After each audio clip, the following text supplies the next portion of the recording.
Hello. Thanks for having me here again, because it's my pleasure to be visiting Tambov again, and I hope not for the last time. I'm here to make a confession. I've been learning English for about 30 years, and I've been teaching it for about 20 years, and I guess I'm pretty good at both. But now and again, and actually more often than I would be happy to admit, I'm not sure how to use present perfect correctly. Does that sound relatable? Yeah. Then I'll start off with a rather embarrassing personal anecdote. Several years ago, my husband and I were on holiday in Prague. One day we had lunch in a cafe. We left. It was the beginning of March, so it was still quite chilly. And almost immediately, I realized that I didn't have my gloves on me.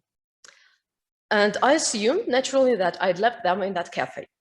So the task seemed quite easy. Take a few steps back to that cafe and tell the staff, but hey, there's the rub. What should I tell them? Excuse me, I left my gloves here, or excuse me, I've left my gloves here. Oh, I forgot. Yeah. So the easiest and the most obvious solution to this question, that is using the perfect infinitive, did not occur to me at that time. So I faced this huge dilemma, almost the size of to be or not to be, and I got as paralyzed as Hamlet. Then I said to myself, well, don't be silly. It's no big deal. It's not the biggest public humiliation you might face. It's not defending your thesis, or it's not even communicating to native speakers who might snobbishly look down on you for the incorrect tense choice. It's not even, and definitely it's not speaking at a conference in front of your colleagues and saying that you don't know how to use present perfect. So no matter what you say, just go and say something. They won't even pay attention to what tense you are using. So I summoned my courage. I did my best. I commissioned my husband to do the job in Russian. And he did. Yes. So he got my gloves back. God bless him. And but I kept thinking about that grammatical failure of mine for years. Until, well, several months ago, well, so that's probably the reason why I'm here now, because a few months ago, I finally asked my British tutor, what should I have said in that situation? Should it have been, I left my gloves here, or I have left my gloves here? And can you imagine what she said? She said, either would do. Because she said, we can look at this situation from different points of view. Yes, of course, if you don't have your gloves and you perceive it as something present, use present perfect. However, your previous visit is already in the past, so you might as well have used the past simple. Yes. That doesn't sound satisfying, does it? I can totally relate to my students' frustration when they feel that having another tense that doesn't make any difference, doesn't make sense and is superfluous. And to help students with this frustration, textbooks give us rules. And what do we have in the end? So from my experience, lower level students tend to ignore present perfect because they don't know how to use it. However, more advanced students, and I really mean advanced, I mean including teachers, including myself, including my colleagues, including writers of exam materials, they tend to overuse present perfect. And then somewhere in exam materials, exam preparation, no, it's not from a real exam, we may have contexts like this. Are there trees or plants near your house, and who has planted them? So a place, a context where present perfect doesn't actually belong. And I partly blame this on the rules by which we learn the concept. And what are these rules? So Here are the examples from the household name in LT, the Blue Murphy, and from Grammarway 1. I've highlighted the reasons for using present perfect, but basically in all the books, they boil down to the following. It's a recent action, so use it with just, already, or recently. The time is not mentioned. The time period is mentioned, but not finished at the time of speaking, so use it with today, this year, and so on. It's a life experience, so use it with ever, never, or always. We have the result of the action in the present. The action started in the past and continues into now. Now, let's get stuck into some theory. There are two types of perfect forms, inclusive and exclusive. They depend on the type of the meaning of a verb. And so perfect forms of durative verbs will be inclusive, like I've lived here for 15 years. And perfect forms of terminative verbs will be exclusive, like I've broken a cup. So inclusive forms correspond to the Russian present tense, and exclusive forms correspond to the Russian past tense. And again, from my experience, inclusive forms of present perfect, once you have elucidated this concept of the action starting at some point in the past and going on until now, do not present so much trouble for differentiating. Oops,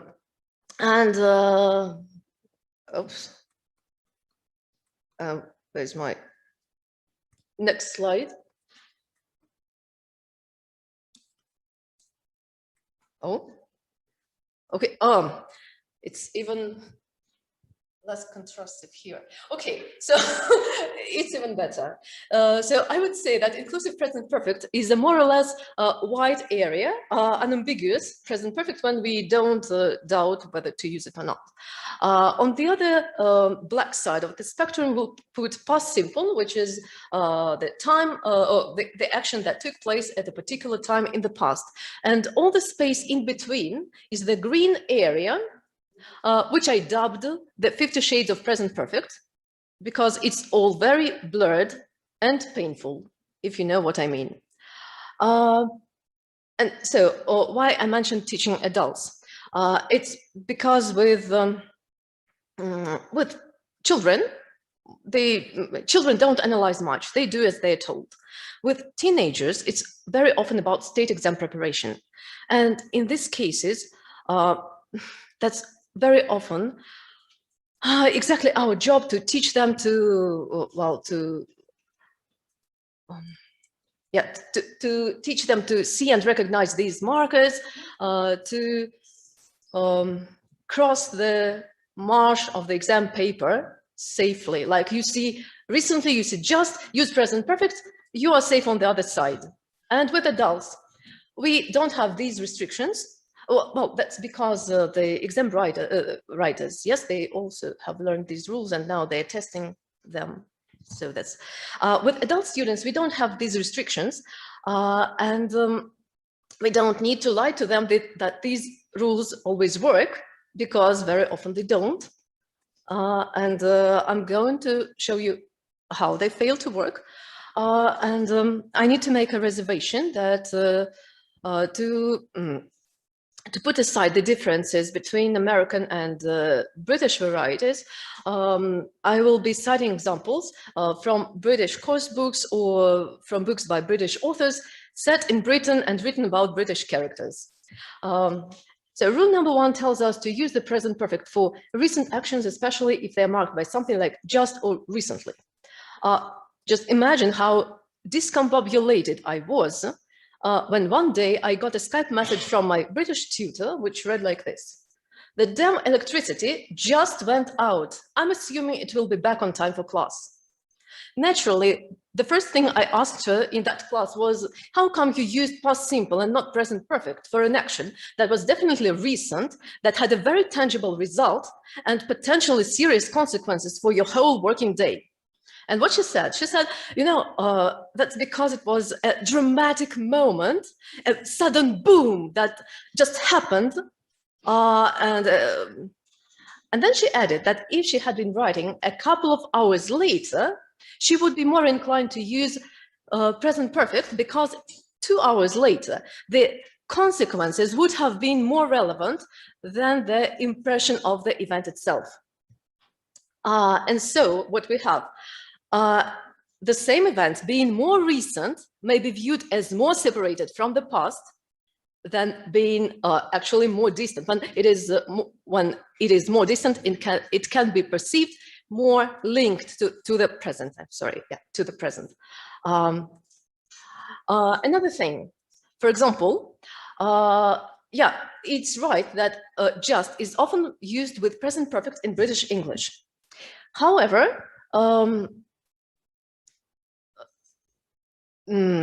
just now invariably means at some point in the past and used with past simple.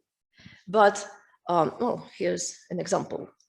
Oh, I met this guy called Alex just now, and I couldn't work out what he does. Do you know him? But do we ever tell our students that if you add now to just, you need to move the situation in the past? That's a bit counterintuitive.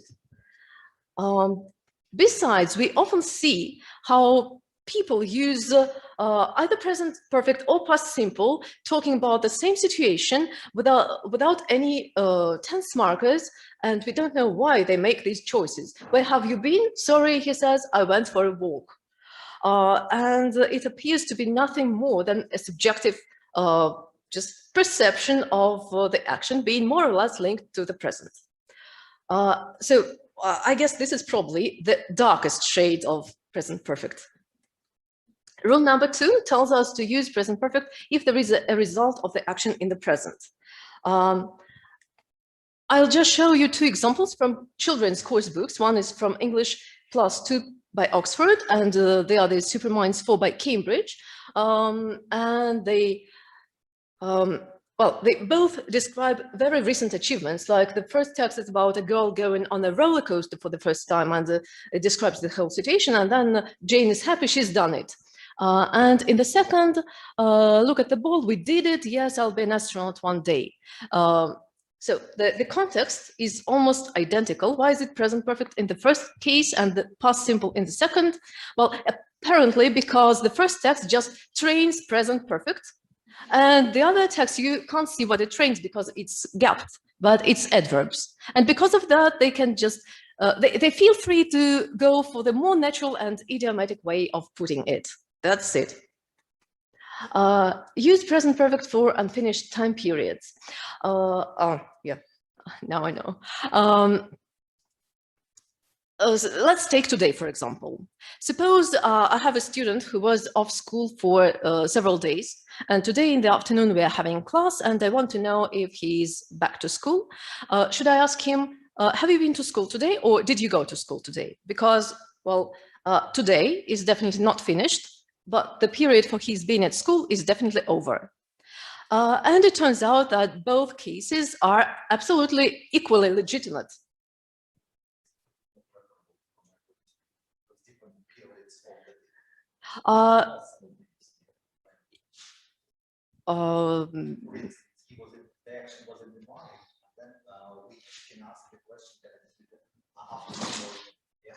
Yeah.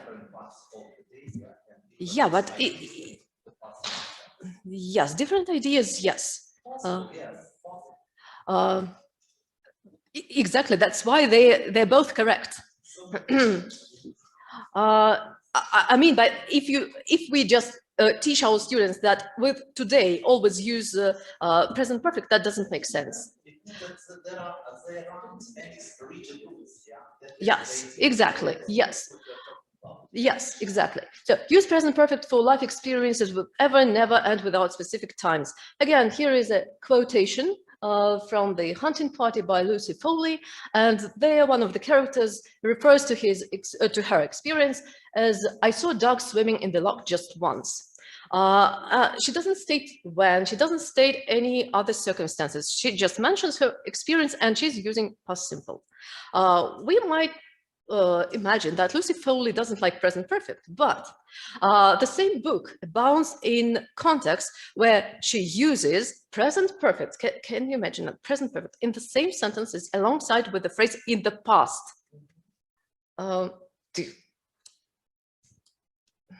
Is it something with the batteries? Yeah, and she grimaces slightly. We've had a little trouble with poachers in the past. Or Katie has always been there to usurp me in the past. So we can deduce that she's using in the past, well, in the meaning of recently or always to describe some regular pattern.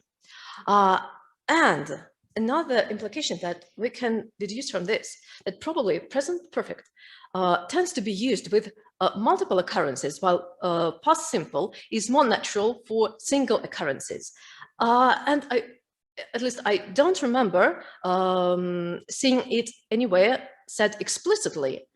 But this could probably account for the differences between did you know versus have you heard?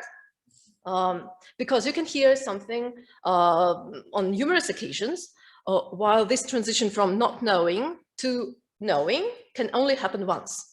Or did you watch the match versus have you seen the film? Because a recently released film will be shown many times in multiple cinemas on different days at different times, and with sports matches, you either watch them live or you don't. So it's a specific occasion. So with all these rules failing to be a necessary and sufficient condition for using present perfect, how do I go about this? And here I need to say that despite I said teaching adult students, I don't limit my subversive activity to adults only, and I corrupt the young minds as well. So when it's recent actions and their results, and we have an exercise like this, the doctor take a temperature, or the baker bake many loaves of bread, and my students ask me, why are we using present perfect here? We don't have a clue. And I say, me neither. It's just because we are practicing present perfect. So just use the form.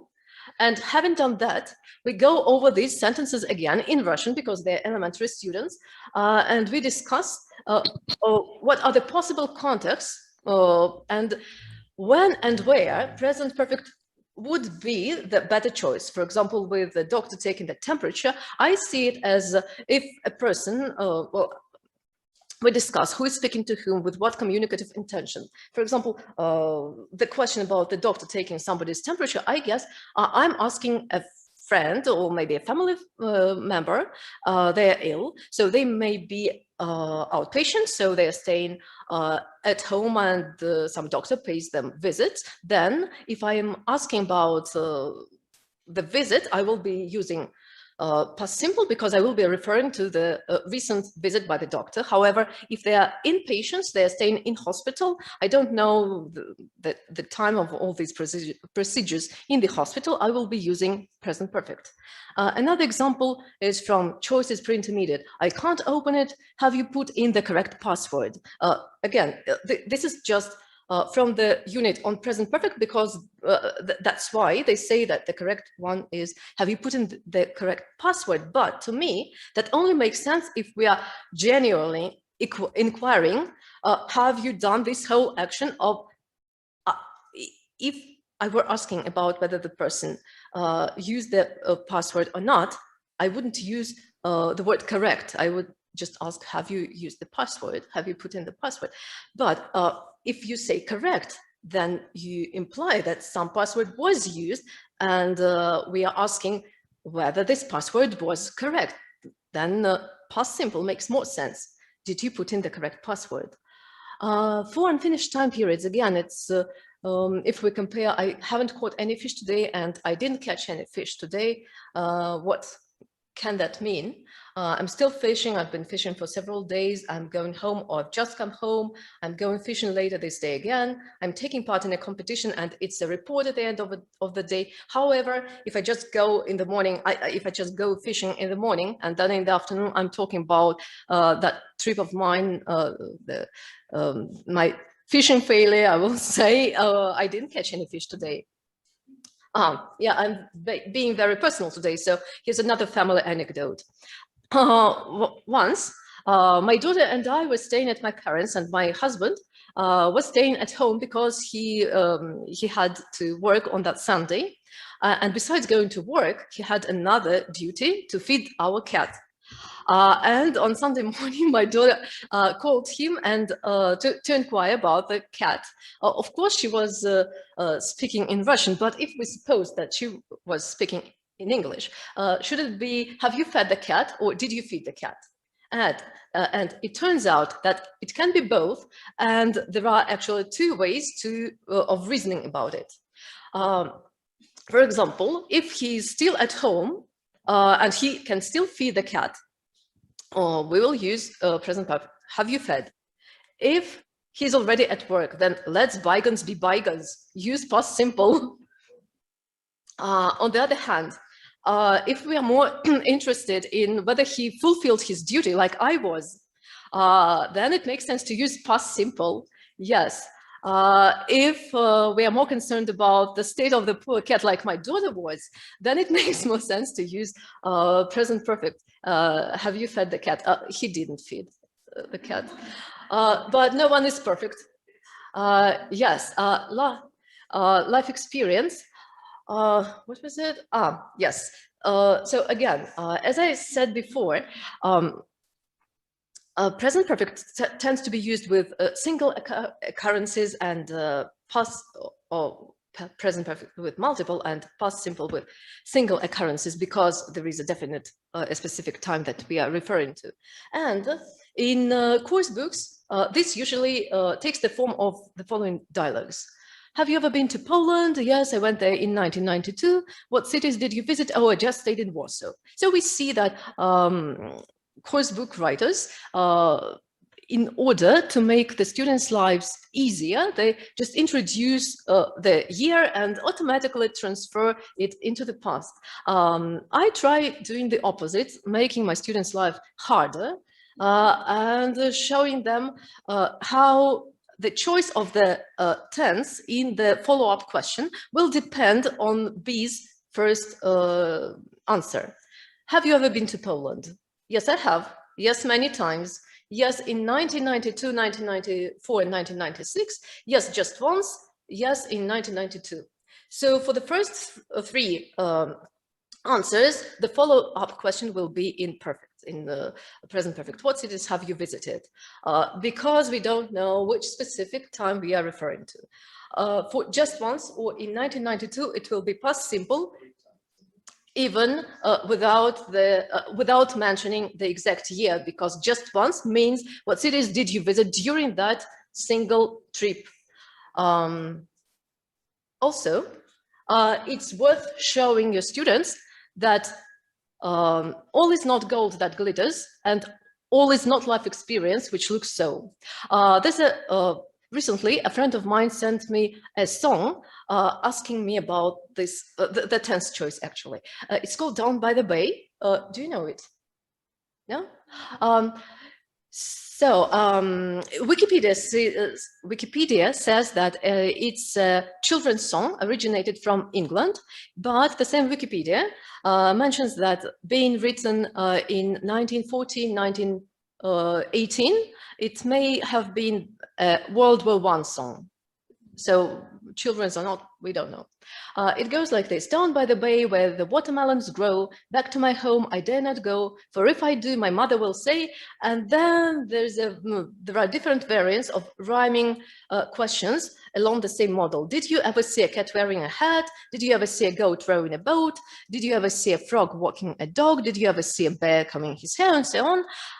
So why is it did you ever, not have you ever? So my idea is that mother in this situation will be asking not about the whole protagonist's life experience, but about that part of experience that he spent traveling.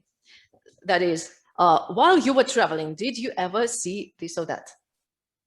Oh, yeah. Remember, I told you that to my mind, inclusive perfect forms are more or less unambiguously white. Now, are you ready for some shocking content? Yes, that's not something that I will show to my elementary students or to my YEGA students, but I want you to see this And it actually comes from some YEGA preparation site. It goes like this. Unfortunately, since the widespread use of email, not many people write and send letters anymore. It would be just too easy to brush it off, saying, oh, it's another mistake, which are not so uncommon, unfortunately. But that's not the case. It's not a mistake. Michael Swan, in his practical English usage, points out that in context, when we speak about changes, it's possible to use non-perfect forms. For example, you are looking much better since your operation, or she doesn't come round to see us so much since her marriage. Somewhere on the internet, I managed to find an even better explanation.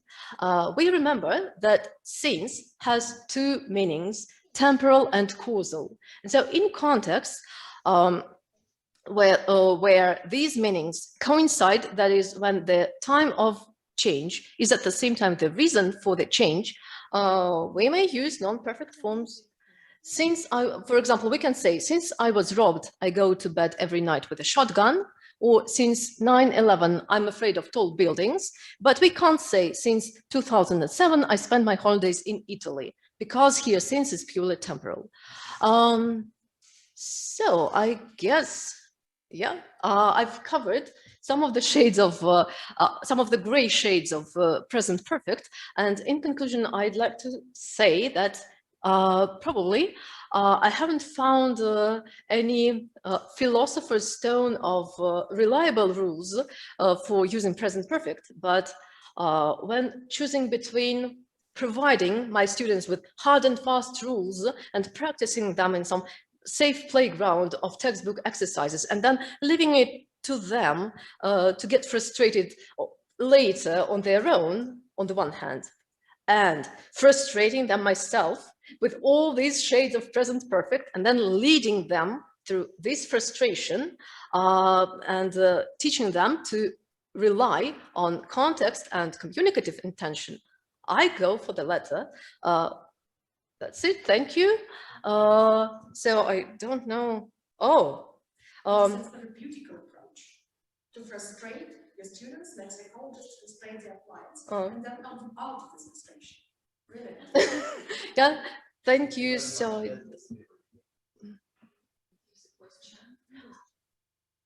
as far as I can see, you've chosen one English tutor course books and one fiction book and resources. So what about Copra? Could this shed more light on the cases? Maybe if I do some more research into that. I haven't used Copra for this. No, it's just that I've been I've been reading something and coming across these contexts that I couldn't make sense of. I started grouping them on my own and trying to make sense of them. And as this year I had a couple of elementary adult students whom I had to teach present perfect, I used this context with them to analyze them. So now it's mostly practically based things. And Copper also justify this inevitability of changes, first of all. Yeah? What we can see here, yes, in the use of past simple and present perfect tense. Well, that's why I think the idea is that in all cases, yes, we can find different examples here, and only referring to corpora, that the only source, yes, that exists now, yeah, in some periods of time it will change and everything can be quite different, and so on and so forth. Yeah. Can I also comment? Yes. It's not a question. Oh, okay.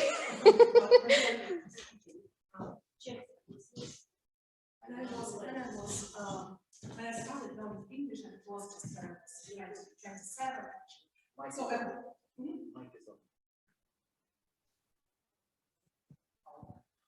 just press it. And press it. Oh, okay. Is it free? No. But we can hear well. Well, yeah. Online people cannot hear. Okay. Oh, no, I can hear myself. So I started learning English myself. I was 27. I was an adult student, a beginner. I had a wonderful teacher who used to say, It's linguistics, that language, it's not mathematics, it is responsible for anything. But now I think that it's just a great example of how language makes it flexible, makes everything flexible and allows us to express various shades of meaning and gives us that freedom of choice. And that's an absolutely, I think it's just the height of proficiency to be able to do that. And Oksana's proficiency as a teacher, because she's trying to lead her students into that area where everything is possible and nothing is forbidden. Thank you. I'm really impressed. Thank you very much. And it's not just because you are my friend. Thank you.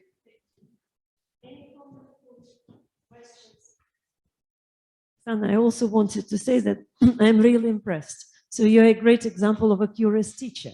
I think that this is a very important quality for a teacher, to be curious, because curiosity leads. No, it's not. yes, sometimes it does, but in fact, curiosity leads us to quite unusual discoveries that might help us in teaching students, because I know quite often teachers tend to be rigid when grading papers. So maybe your students are not wrong when they're using past simple, and you insist on using present perfect. So this presentation, this talk, was a wonderful example of how teachers should approach such things as teaching grammar.